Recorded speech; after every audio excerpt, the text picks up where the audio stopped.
All right, ladies. So, kind of an update. What's been going on with the bike? Got the bike completely torn down to the frame.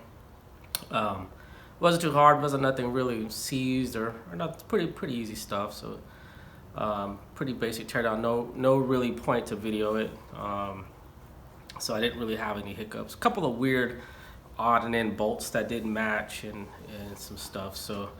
I already have the bolt kit on order for this thing to clean up all the bolts and get the right bolts into the right places. So, but I did kind of want to give an update. You know, here's the bike all torn down. The frame has a couple of dents in it, well, dents up front, and it's gonna need a lot of sanding, a lot of prep, and prep for paint. So that's kind of what I'm in now, to clean up process on this. And I have the motor out, so we'll take a look at the motor and see how that thing's looking.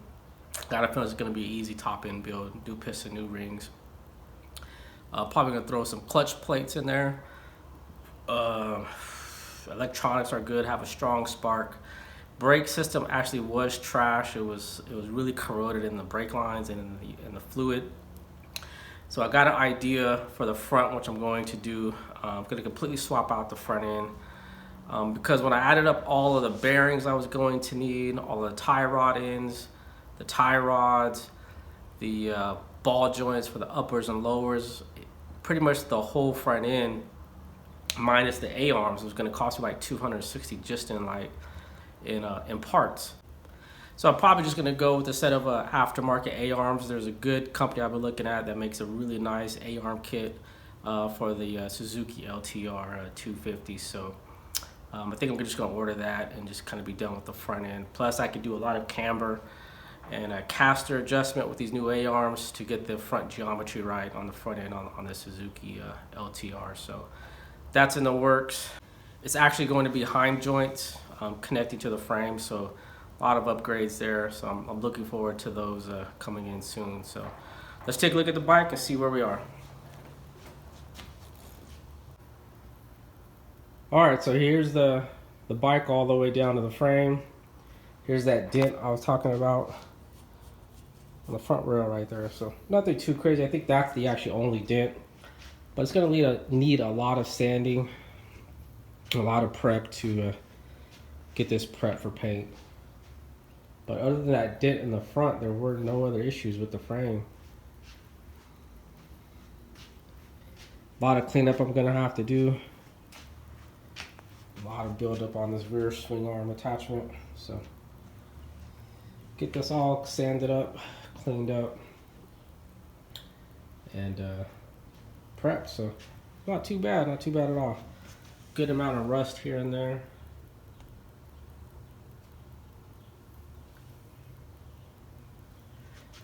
Actually, the steering is pretty tight, pretty taut. These bushings in here are holding up pretty nice. I still think I'm going to replace them for the flag as well down here, but it's actually, there's zero play in the steering stem. So the reason why the steering stem is still on there, because I did get a couple of parts. I remember I told you the steering stabilizer is here. So this steering stabilizer is actually for a Suzuki LT R450. So ignore the mounts. The only thing that I needed was the top part here and the arms. This is just billet mounts that he makes, so you can mount these to the frame. So I'm not even using this or this. I'm only using this puck with these mounts right there. By the way, this company is called CCP. He only sells these on eBay. He doesn't have a store. He doesn't have a website. He doesn't have any way to get a hold of him. Well, he has an email, but when he makes these, he posts these up on eBay like at 4 or 5 at a time. So that's the only way you can find him, or you could email him and see if he can make you something. But I bought this off of eBay. It's $1.99. It's a puck. I've used these before. Really good stabilizers. Comparable to the damn Precision ones, that's $600. So for 199 bucks on eBay, you got you a really nice puck steering stabilizer. 1,000 times better than those stick stabilizers. I would stay away from those. Those things are garbage. They never seem to really work for me. But I've had a couple of these and they work really well. And again, comparable to that $600 Precision stabilizer for sure. And they are rebuildable. There's all the bolts on the bottom, pretty easy to rebuild as well. But anyway, so ignore these two mounts. I'm only going to be using this top puck. So this will probably be mounted something like this. I just got to weld up something, a mount for it. But just like that. And then, so that'll clamp to the stem. I just got to weld probably an angled little mount that goes all the way across this front. So I could put those 4 bolts in there and get this thing mounted, or I might even do it something like that. So that's how I'm going to do mine. I even actually have room to put this right here also. Something. So I even also have room to put this right here also. Something like that, which would be a fairly easy mount as well. So again, CCP steering stabilizer, all billet. Really, really good product and great for the price for sure. So that's the only reason why the steering stem is on there, because I have to weld that mount I'm going to use, and I want to use the steering stem as a reference point. So I'll get that done hopefully in the next couple of days. Here is the motor. Not too bad at all. I mean, other than just crazy mismatch bolts that shouldn't be there. At first I thought the water pump was cracked, but that's just the paint chipping away from it. So it just needs a good cleanup. I'll go ahead and get this thing cleaned up, take the head off, remove the piston, and check the bore of the piston and get this thing ordered. But just kind of greasy and everything, but not too bad at all. Bolts are all crap. So I don't know if I'm gonna paint this. I might just kind of shoot a quick coat to clean it up so it looks fresh, I guess. This is supposed to be blue, so someone switched that out at some point. Here's the carb. Pretty all nasty. So get this cleaned up. There's all the electronics. So pretty excited. I'm gonna get this head off today, pull the piston, check the bore size, and order a new piston kit for it. I also have those billet thrust washers already. So I'm already aware of the Suzuki infamous thrust washer issue, that you could do a top end and those thrust washers just fail. So I have the billet thrust washers already here, and I got the wrist pin for the I think it's a 99 RM 250 that has the spacing to account for the thickness of the billet thrust washers. So I have that here already. So when I pull this and I do the wrist pin and thrust washers, I'll have that upgrade already here, and the engine should be bulletproof at that point. So pretty excited. Let me get this head off and check out this piston, get this piston pulled and see how we look. All right, so getting ready to take the jug off. I've already taken the 4 12mm bolts on the sides. Need to take off these 3 10mm for here. We also need to disconnect this power valve.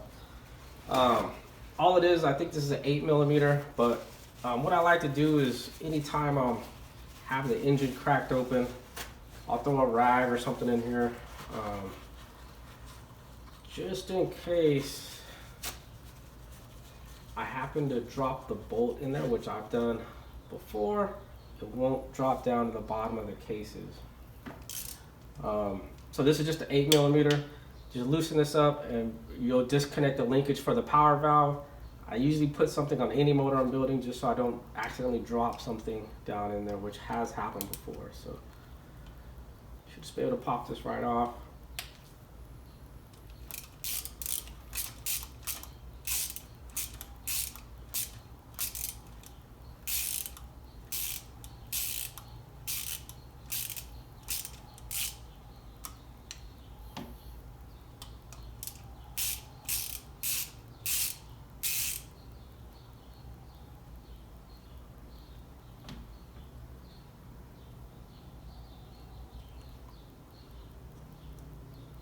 There you go.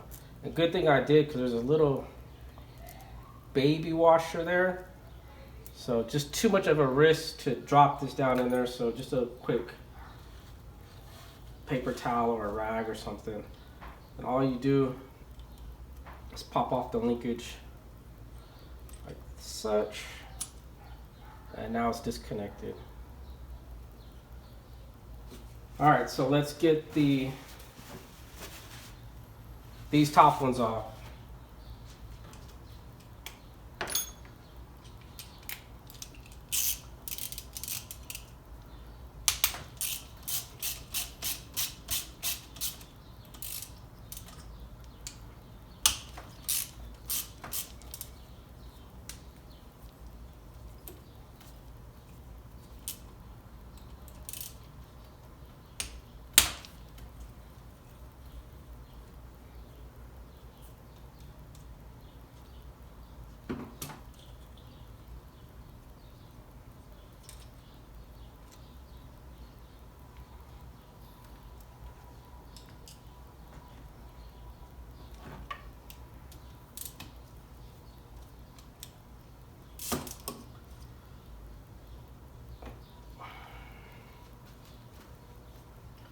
All right, so it looks like we are good to go. We should be able to get this jug off now.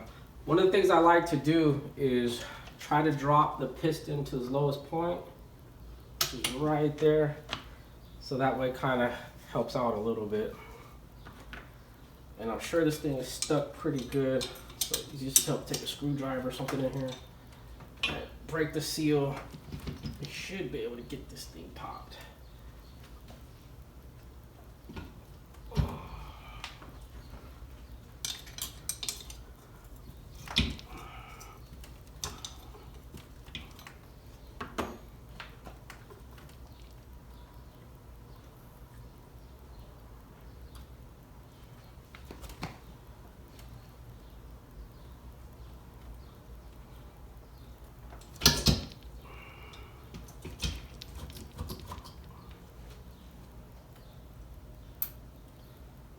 There's the rest of that linkage.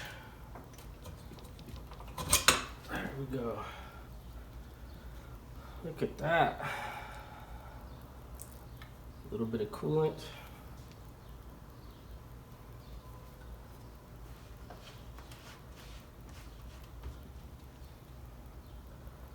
Wow. Not too bad at all.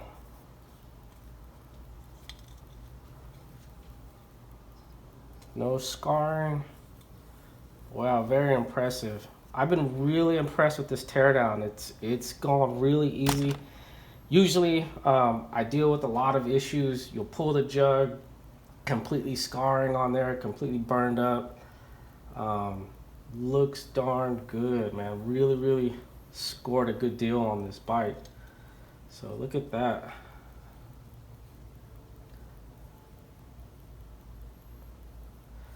So let's check the piston out.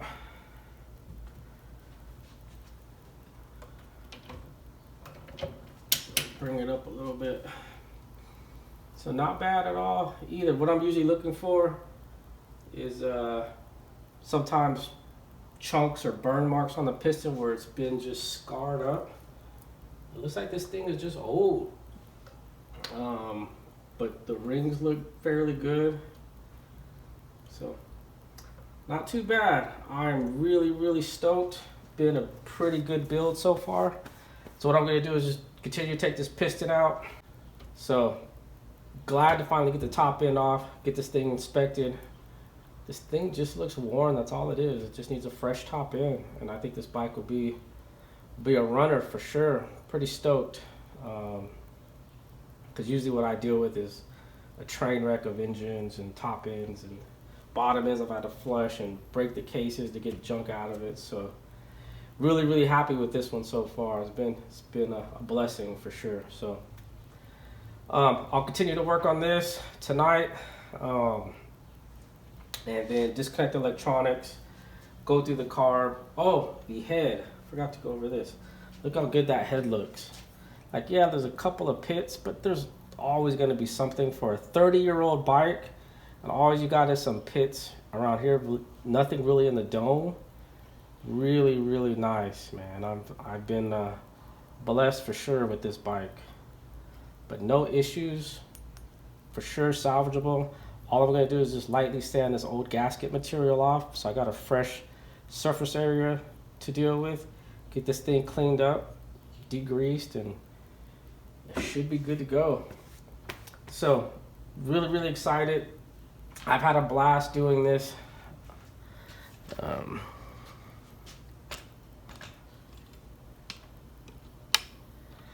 Really, really excited. I've had a blast doing this bike. It's been pretty fun. It's been a while, 2, 3, 4, probably 4 years since I've done a really frame off build. So, and it's kind of fun because you're dealing with a bike that's 30 years old, and it's kind of cool to see the engineering that Suzuki or Yamaha or Honda or Kawasaki did.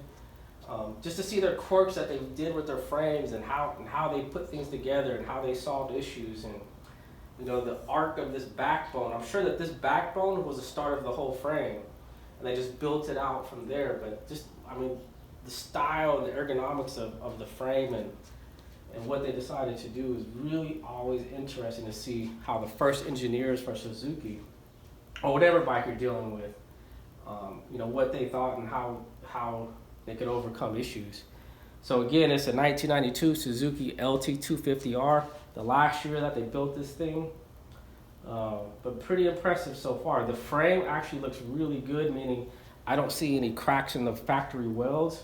I've pulled Honda frames that were cracked pretty bad, so, and had to use a gusset kit to re-weld it and gusset the frame back together. But I don't think Suzuki had many frame failures. They had some swing arm issues in the 85, 86s, but I think they fixed it by 87 moving forward. So pretty excited about the bike. Really, really cool to see just a nostalgic old piece of machinery and how they put this together. Remember, if you guys aren't aware, Suzuki was the very first company to ever build a sport race quad. In 85. 86, Honda came out with the TRX 250R, but Suzuki already had this out a year earlier. So by the book, they were the first ones to ever build a race quad designed specifically to, you know, to run races with. So my hat's off to Suzuki. That spawned every race quad that you see today. So really, really excited. Again, I know I'm just rambling on, but I'm gonna get this bike prepped for paint, get it sanded, all that stuff, get these parts ordered for the engine, and go on to the next part. So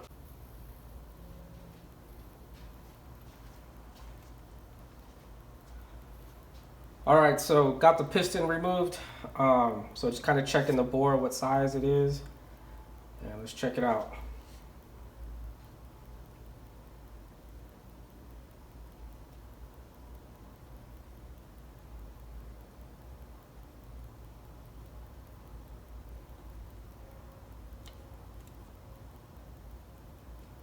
So the second is right, 66.5. That's the piston that I need. The bore is like a 66.7, so everything lines up. Sometimes you can also check there's writing underneath here on the skirt that'll tell you the model of the size of the piston as well. You just look that number up, but this one doesn't have any. So 66.5 is the piston that I need, and looks like it matches the bore. So I'll get that top end piston ordered up real quick. These circlips, I like to keep these because sometimes your new pistons will come with 2 circlips, but you break them or lose them. So I like to keep these as a last resort because I've lost or broke the new ones and kind of out of luck. So when you pull these out, it's always a good idea to keep these just in case. Here are these thrust washer and bearings that I was talking about earlier, that Suzuki. Now, as well as Suzuki did on the frame, these thrust washers were no bueno. What happens is they have these little insets right here that you can see this ridge, so it'll hug that thrust washer really, or this wrist pin really well, like that, and this goes inside the rod like that. The problem is over time, these inner race, if you will shatter or fail because of all the friction, and then this thrush washer just breaks and shatters. This wrist pin breaks and shatters and drops into your bottom end. So Suzuki with these races, if you will, on these thrush washers are no good. There is a company that makes billet thrush washers specifically for the Suzuki. I already have them. They're here. So I'll kind of show those when I install the new piston. But it kind of gets rid of these steel with this flange here, or this race for this thrush washer. And you have to order I think it's a 99 RM250 wrist pin, which is a little bit smaller in diameter, which allows to compensate for your new billet thrush washers that'll house this right here. So I'll keep this as extra, but again, it's no good because you don't want, those things are known to fail for sure. So that's pretty much as far as I got today. Gonna get this ordered, clean this up, get this cleaned up, do a little bit of tear down on here, check the clutch, check the stator, see how we're looking, and get this engine rebuilt. Pretty stoked, pretty happy. So stand by to stand by.